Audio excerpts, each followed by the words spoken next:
దేశం మొత్తం మీదున్న best gold sellers, best designs ఇప్పుడు హైదరాబాద్ లో pan India jewel show. Don't miss it. Somewhere we have unknowingly made a statement. ఇప్పుడు ఒక ఎగ్జాంపుల్ చెప్తాను మీకు. మాజిద్ మమన్ అని ఇరానియన్ డైరెక్టర్. సో తను చిల్డ్రన్ ఆఫ్ గాడ్ అని ఒక సినిమా తీసాడు. అది ఇండియన్ మనీ వాల్యూలో 40 lakhs తీసాడు సినిమా. అంటే కొన్ని రియల్ లొకేషన్స్, రియల్ పీపుల్, అతను చాలాసార్లు ప్రొఫెషనల్ యాక్టర్స్ని తీసుకోడు అసలు. అది మ్యాసివ్ హిట్ అయిపోయింది ఇంటర్నేషనల్ ఫిల్మ్ సర్క్యూట్స్, అంటే సెలెక్టెడ్ మార్కెట్స్. దాంట్లో ఆల్మోస్ట్ ఈ సేల్స్ కంపెనీస్ అన్నీ కలిసి $40 million రెవెన్యూ వచ్చింది ఆ సినిమాకి. అది బాంబేలో ఒక ప్రొడ్యూసరు దాని రైట్స్ కొన్నాడు 3.5 crores. ఇది 40 lakh ఒరిజినల్ కాస్ట్ అయితే 3.5 crores రైట్స్ కొన్నాడు.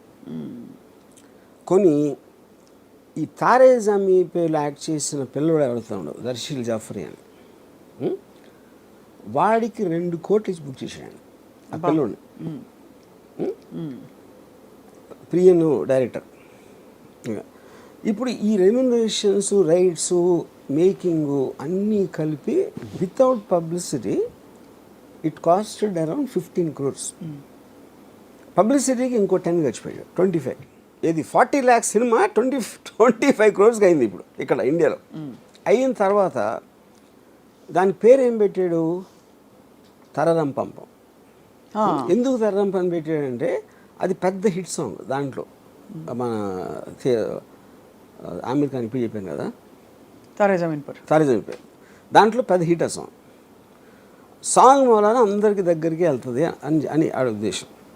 వీడికి 2 కోట్లు ఎందుకు ఇచ్చావు అని అడిగాను దర్శిల్ జాఫరీకి. సార్ ఇప్పుడు ఆమిర్ ఖాన్ కోసం వచ్చి ఉండొచ్చు, కానీ వచ్చిన ప్రతి ఒక్కళ్ళకి ఆమిర్ ఖాన్ ఎంతో దానికన్నా ఎక్కువ వీడు నచ్చాడు అంటాడు వాడు ఈ దర్శిల్ జాఫరీ. అందుకని వాడు నెక్స్ట్ పిక్చర్కి వాళ్ళందరూ ఆమిర్ ఖాన్ ఆడియన్స్కి నేను 2 కోట్లు తీసుకుంటున్నానని అతని లెక్క. ఓకే, ఇది ఒకటి. ఇంకోటి ఏం చేశాడు, మొత్తం సినిమా అంతా ఇన్ఫిలిమ్ యాడ్స్, క్యాడ్బరీ చాక్లెట్, ఇది మీ మిల్క్, అదేదో ఈ చిల్డ్రన్ ప్రోడక్ట్స్ అన్నీ నింపేశాడు దాంట్లో. ఇన్ఫిలిమ్ యాడ్స్ లాగా పెట్టి దాని నుంచి తీసుకోవడానికి. ఫైనల్గా రిలీజ్ చేస్తే మొత్తం 25 కోట్లు పోయినాయి. ఆడ 40 లక్షల్లో తీసి $40 million అది 25 కోట్లు చేసి 25 కోట్లు పోయినాయి. అప్పుడు నాకు ఒకటి చెప్పాడు బాంబేలో, ఈయన ఎంత తేడా వచ్చిందంటే, నేను మాజిద్ మమీను పిల్లల కోసం తీసాడు సినిమా, ఈయన పిల్లల నుంచి డబ్బులు చేసుకోవడానికి తీసాడు. అది ప్రైమరీ ఇంటెన్షన్ డిఫరెన్స్ ఏంటంటే అది యూనో. సో ఇప్పుడు మీకు మల్టిపుల్ ఆబ్జెక్టివ్స్ ఉంటాయి సినిమా ఇండస్ట్రీలో. అవును. ఒకళ్ళేమో అసలు ఎంత కమ్మేయాలి సినిమా, ఎంత ప్రాఫిట్ వచ్చేయాలి, ఇంత కొనరు నా సినిమా అని చెప్పడానికి. ఇప్పుడు మీకు హాలీవుడ్లో దే గో డైరెక్ట్లీ, వాళ్ళు మీడియా డీటెయిల్స్ ఉండరు,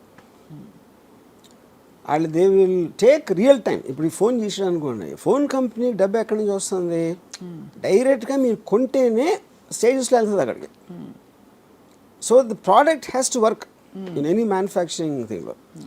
ఫిలింలో ఏంటి, మీరు బయ్యర్ కోసం తీస్తున్నారు అంతే కదా. బయ్యర్ కోసం తీసినప్పుడు వాడు మనకి ఎంత ఇస్తాడు, వాడిని ఇంప్రెస్ చేయడానికి అనేది ఎక్కడో సబ్ కాన్షియస్గా that becomes a bigger point then the actual film. మర్చిపోతారు చాలాసార్లు అవును ఫిల్మ్ ఏం చేస్తున్నాం అని. కరెక్ట్. అంటే honesty in a certain way, honesty అంటారు అంటే అందరికీ జనాలు నచ్చాలని ఉంటుంది, అది కాదు.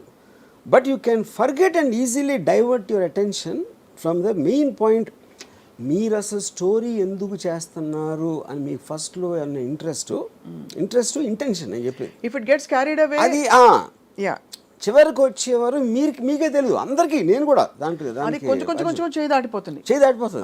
ఒక పర్టికులర్ టైంలో మీరు మర్చిపోతారు అసలు మీరు ఎందుకు తీద్దాం అనుకున్నారు అనేది. It will go off. That's why I feel it's honesty. And that's why newer film makers వాళ్ళలో అది రీటైన్ అవుతుంది కొంతవరకు, కొంతలో కొంత. ఎందుకంటే వాళ్ళకి ఎక్కడో ఒక conviction, so called what ever పట్టు కూర్చుంటారు. బట్ వాళ్ళు కూడా మళ్ళీ రిపీట్ వండర్స్ చేయమంటే they may not be able to deliver because వాళ్ళు కూడా they get carried away with so many influences. Correct కానీ అది ఇంకో పాయింట్ ఏంటంటే ఇది చాలాసార్లు వర్కౌట్ కూడా అవ్వచ్చు అది.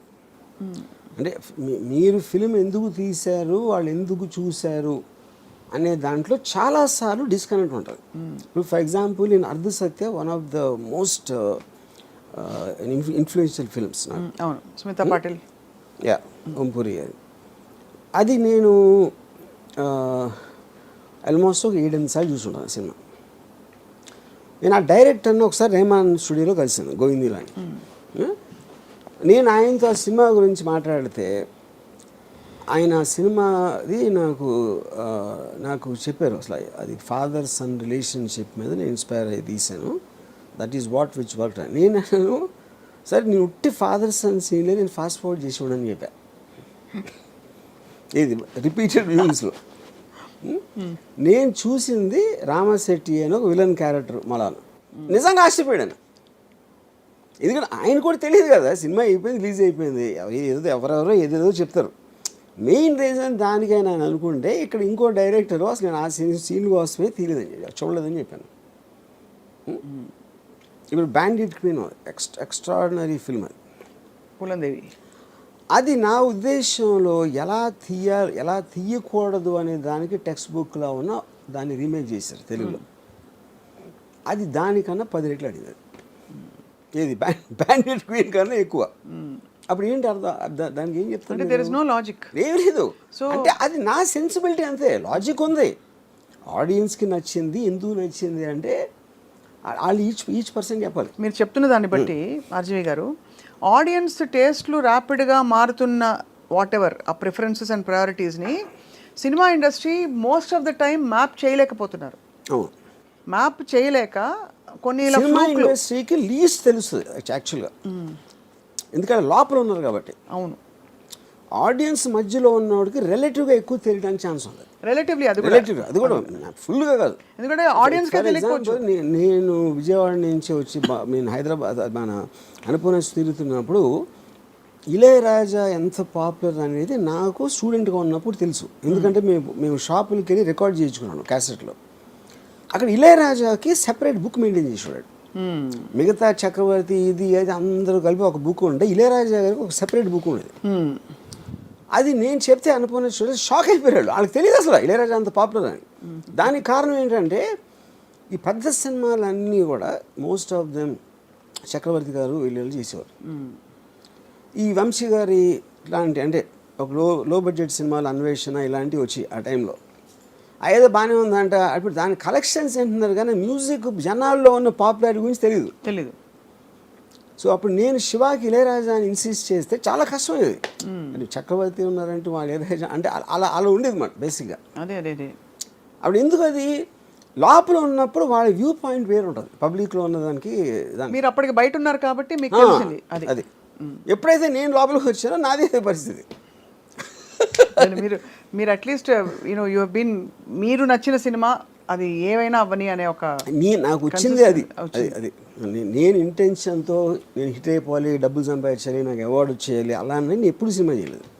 అది నా పర్సనాలిటీ ట్రేట్ అంతే, అది తప్ప ఒప్పు అని కూడా అంటలా. యా. సో ఇప్పుడు ఒక చిన్న జోకే ఇచ్చాం మీరు పర్మిషన్ ఇస్తే. సో ఆర్టిఫిషియల్ ఇంటెలిజెన్స్ అడిగితే స్త్రీ ఎందుకు ఆడింది అని అది ఇచ్చిన ఆన్సర్ ఏంటంటే దేశం అంతా ఆర్జీవీలా మారిపోతుందని. ఎందుకు ఆర్జీవీ స్త్రీని బాగా చూస్తారు కాబట్టి.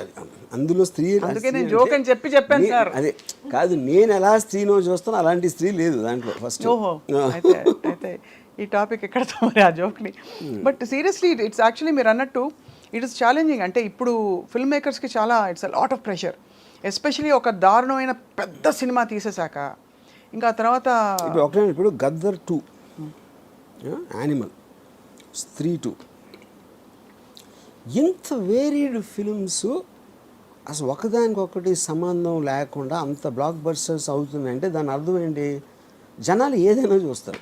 అప్పుడు ఏదైనా చూస్తారని మనం అనుకుంటే ఏం చూస్తారో తెలియదు అనేది ఫాలో అవుతుంది. అంతే.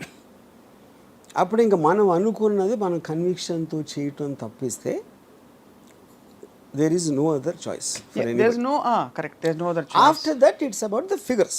Correct. ఏ కాస్ట్లో తీయాలి, అవి ప్రాక్టికల్ అది- డెసిషన్స్, అది- అది yeah. Viability, yeah correct. Practical decisions and all that. But ఏదేమైనా మన కన్విక్షన్ని దాటి వెళ్ళి తీయడం వల్ల అది ఛాన్స్ ఆఫ్ హిట్ అవ్వడం ఉండొచ్చు కానీ, but there are more chances you'll fail because you are carried away in a lot of noises which is not your own voice. Yeah అంతేనా? That's point. Yeah. So interesting. మీరు స్త్రీ 2 ని ఇప్పుడు మీ 2గా మార్చి మేము వెళ్ళి చూస్తాం సినిమాని. అది యా నేను చూడలేదు ఇంకా. But the point is this a paradigm shift in terms of. మీకు రాజ్ కుమార్ రావు ఫ్రెండా sir? I know him. You know him. Did you tell him that the film is? No. You haven't yet told. Well, I'm sure he'll be surprised with your tweet. And strangely తన first film నాతోనే చేశాడు. Oh. He has some 3-scene role in Run. Yeah. కానీ ఇక్కడ again I'm telling you, ఇది రాజ్ కుమార్ రావుకి సంబంధమే లేదు. ఇది కానీ 10 రోజులు అనుకున్నాడు కదా. ఫిలిం అనేది జస్ట్ ఇప్పుడు ఇంకోటి ట్రైలర్ అన్నారు కదా, ట్రైలరు ఎందుకు అసలు ఏం చూస్తారు ట్రైలర్లు అనేది. ఇప్పుడు చాలా సినిమాలు మీకు 20 మిలియన్ వ్యూస్ అలా 30 మిలియన్ వ్యూస్ వస్తాయి, సినిమా ఎవడు రాడు. అప్పుడు అక్కడ ఒక లాజిక్ ఏంటంటే ఇంతమంది చూశారు కాబట్టి వాళ్ళందరూ వస్తారు అని మనం అనుకుంటాం. అంతమంది చూశారు కానీ వాళ్ళు చాలామందికి నచ్చలేదని అప్పుడు అర్థమవుతుంది. అంతేగా. ఇప్పుడు ట్రైలర్ చూడటానికి నచ్చడానికి డిఫరెన్స్ ఉంది కదా. Akshay Kumar highest paid actor in the country అంటారు, నిజమా sir? Akshay Kumar no, it's not more than Prabhas. Prabhas is highest paid. Prabhas I think would be the highest. నాకు సరిగ్గా ఎగ్జాక్ట్గా తెలీదు, but I would believe. Yeah, because దానికి వన్ ఆఫ్ ద రీజన్స్ ఒకటి films, రెండోది దానికి మల్టిపుల్ లాంగ్వేజ్లో మార్కెట్ ఉంటుంది కదా, which Akshay Kumar won't have. Correct, that's true, that makes sense. Yeah, తప్పకుండా ఈ డార్క్ కామెడీ అండ్ సో ఇప్పుడు హారర్ కామెడీలు విపరీతంగా తీయటం మొదలెడతారు ఇప్పుడు అందరూ. ఇప్పుడు చక్కగా చేతులు అంటే కాదు. ఇప్పుడు అంటే మీకు any success is always followed immediately. Yeah, so ఇప్పుడు ఒక మొత్తం ప్రొడక్షన్ ఆఫీసెస్ అన్నిటిలో ఒక డార్క్ గ్లూమీ లైటింగ్, ఎందుకంటే ఆ టోన్లో తీసేది ఇది. ఓహో, 3-2 లైటింగ్ టోన్ అది. మొత్తం లైట్లు హరిపేసి బ్లూ లైట్ వేసుకుని నాలుగు చేస్తారు. ఏంటి నాలో లేనిది అమ్మాయిలో ఏముంది అని ఆలోచించినట్టు నా సినిమాలో లేనిది ఆ సినిమాలో ఏముంది అని అందరూ ఆలోచించుకుంటూ ధ్యానం చేసుకుంటూ కూర్చోవాలి. నేను యానిమల్ గురించి చెప్పినప్పుడు సందీప్ అంగకి చెప్పాను, మొత్తం ప్రొడక్షన్ ఆఫీస్లో మీ డిస్కషన్ రూమ్ ఉంటుంది కదా, ఆ డిస్కషన్ రూమ్లో డెసిషన్స్ తీసుకుంటారు. స్టోరీ ఏంటి, ఎలా ఉండాలి, ఇలాంటివన్నీ జరుగుతూ ఉంటాయి. అప్పుడు వేరే వాళ్ళు వస్తారు. వచ్చినప్పుడు అందులో పెద్ద మాస్టిఫ్ కుక్క ఉందనుకోండి. ఇప్పుడు మీ కుక్క అంటే మీకు కంఫర్ట్ ఉంటుంది. ఆ బయట నుంచి వచ్చిన వాళ్ళకి ఇంత పెద్ద కుక్క ఇది ఏమైనా చేస్తుందా, గబుక్కుని కరుస్తుందా అనే ఒక టెన్షన్ ఉంటుంది కదా. ఆ టెన్షన్లో కూర్చుని దాని మూమెంట్స్ గమనిస్తూ ఉంటారు, ఇటు ఒకటి తిరుగుతూ ఉంటుంది. అలా గమనిస్తున్నారు అయితే. అది అలాగా యానిమల్ అనే సినిమా అది చేస్తాను నేను ప్రొడక్షన్ ఆఫీసెస్లో. అంతే, వీళ్ళు ఏం డిస్కస్ చేసినా యానిమల్ తిరుగుతూ ఉంటుంది వాళ్ళ మైండ్స్లో. కానీ అలానే అమాంతం ఇప్పుడు వెళ్ళి అంటే రణబీర్ కపూర్ని చూపించినట్టు వాళ్ళు ఎక్కడైనా ఎక్స్ట్రీమ్ సీన్స్ చూపించేది ఎక్స్ట్రీమ్ సీన్స్ మొలానే ఆడింది అంటే అదే కదా మిస్టరీ ఆఫ్ ఫిల్మ్ ఇండస్ట్రీ. అదే అందరికీ. ఇప్పుడు రీసెంట్గా ఒక డైరెక్టరు హిందీలో హిట్ అయిన సినిమా తీసాడు. దాని కమర్షియల్ ఎలిమెంట్స్ పెడితే ఇంకా బాగా ఆడుతుందని తన ఉద్దేశం. చాలామంది ఏమంటున్నారు, అది పెట్టిన వల్లనే మొత్తం స్పాయిల్ అయిపోయింది అంటారు. కానీ అది అయిపోయిన తర్వాత చెప్పొచ్చు ఎవరైనా, ఎవరికి ఇష్టం వచ్చిన వాళ్ళు చెప్తారు. ఆ టైంలో తను అనుకున్నది. ఇంకోటి సినిమా అనేది ఎప్పుడు ఒక్కడి మళ్ళీ అవ్వదు కదా. అవును, హీరోకి నచ్చింది, కనుక ప్రొడ్యూసర్కి నచ్చింది, ఇక్కడ అందరూ కలిసి యాక్సెప్ట్ చేసిన తర్వాతే కదా జరిగేది. అది ఏ సినిమా కూడా ఒక్క డెసిషన్ అవ్వదు ఇప్పుడు అంత ఈజీగా, యూనో. సో అప్పుడు ఒకవేళ హిట్ అయిపోయింది అనుకోండి, ఇది అరే భలే పట్టాడు రా ఫామ్లా, ఉన్నదాన్ని బెటర్ చేసాడు అంటారు. ఇప్పుడేమో ఉన్నదాన్ని చెడగొట్టాడు అంటున్నారు అందరూ. అది పాయింట్. సో దీనికి మనం టైటిల్ కార్డ్ మార్చి స్త్రీ 2 ఆ రాజ్ కుమార్ రావు థ్రిల్లర్ అని వేయాలి. అంతేనా? I'm just kidding. అంటే that's how he must be feeling or most people must be feeling. Yeah ఇప్పుడు శ్రద్ధా కపూర్ తన సాడడం ఎక్కువ అని తన ఫీలింగ్, అందుకని ఫస్ట్ ఫీమేల్ లీడ్కి గ్రేటెస్ట్ ఓపెనింగ్ అని తను పెట్టింది ట్వీట్. అంటే రాజ్ కుమార్ రావు అనే లెక్కలోనే లేడు అని తన ఉద్దేశం. బట్ మరి తన ఇతర సినిమాలు ఏమి ఆడలేగా? అది వేరే విషయం. ఇప్పుడు వచ్చిందేమో సాడము, నీకు వచ్చినప్పుడు పట్టుకోవాలి, కానీ మళ్ళీ మీరు కూడా లాజిక్ ఆలోచిస్తే అలాగా. ఇది ఏఐ తేల్చలేకపోతే డెఫినెట్గా ఫస్ట్ ఆఫ్ ఆల్ ఏ జ్యోతిష్యం చెప్పదు, ఉన్న దానికి మీకు అందరికన్నా బెటర్గా ఎక్స్ప్లెయిన్ చేస్తుంది, కానీ అది జ్యోతిష్యాలు కదా. డిరైవ్డ్ డేటా నుంచి కన్క్లూజివ్గా but it might be able to say, ఎప్పుడు చెప్పగలుగుతుంది AI దీని గురించి ఇన్ టర్మ్స్ ఆఫ్ దాని అల్గోరిథమ్స్లో ఏ సాంగ్ అయితే యూనో ఎలా. ఇప్పుడు నెట్ఫ్లిక్స్ వీటిలో కూడా ఈ మధ్యన they're using artificial intelligence to select the content. అవును, అదేం చేస్తుందంటే పారామీటర్స్లో ఏమేమి స్టోరీలో ఉన్నాయి జానర్ వైజ్గా, దీని వైజ్గా, దాని వైజ్గా అది స్టడీ చేసి దానికున్న ఎంత బేసిస్లో ఎలాంటి సినిమాలు ఎక్కువ, ఎలాంటి సీన్లు ఎక్కువ చూస్తున్నారు, ఏ యాక్టర్ని ఎక్కువసేపు, ఇదంతా క్యాలిక్యులేట్ చేసి చెప్తుంది, అలాంటి చూసి చెప్తుంది. కాబట్టి AI is only derived data. But ఇవాళ మీరు నేను చూడండి, నార్మల్ న్యాచురల్ యావరేజ్ ఇంటెలిజెన్స్ అంటే మీరు కాదు నేను, ఇవాళ ఒక సినిమా గురించి గంటసేపు మాట్లాడాం, AI I'm sorry I cannot answer that అంటుంది. కాబట్టి మనమే గొప్ప. ఎందుకంటే స్పెక్యులేషన్ చేయదు, అది పాయింట్. రైట్. మన హ్యూమన్ బీయింగ్ స్పెక్యులేట్ చేస్తారు, ఏమంటుంది conspiracy theories. But it's always interesting to talk about Indian cinema. ఇంత కాంప్లెక్స్ స్కేప్లో I mean we have so much of activity happening. ఒక బలగం ఆడేస్తుంది, హిట్ అయిపోతుంది. ఇంకో పక్క ఇంకేదో శ్రీదేవి ఏదో జ్యూస్ సెంటర్ బేబీ ఒకటి ఆడేస్తుంది. ఇంకో చోట కల్కి లాంటి మ్యామత్ ఫిల్మ్స్ వస్తున్నాయి. యా, సో మీరేమో నా పెళ్ళాన్ని దెయ్యమని భార్యల మీద అటాక్ చేస్తూ స్ట్రీట్ లాంటివి వస్తాయి. అది ఇప్పుడు కరెంట్ మాన్స్టర్ కాబట్టి. రైట్.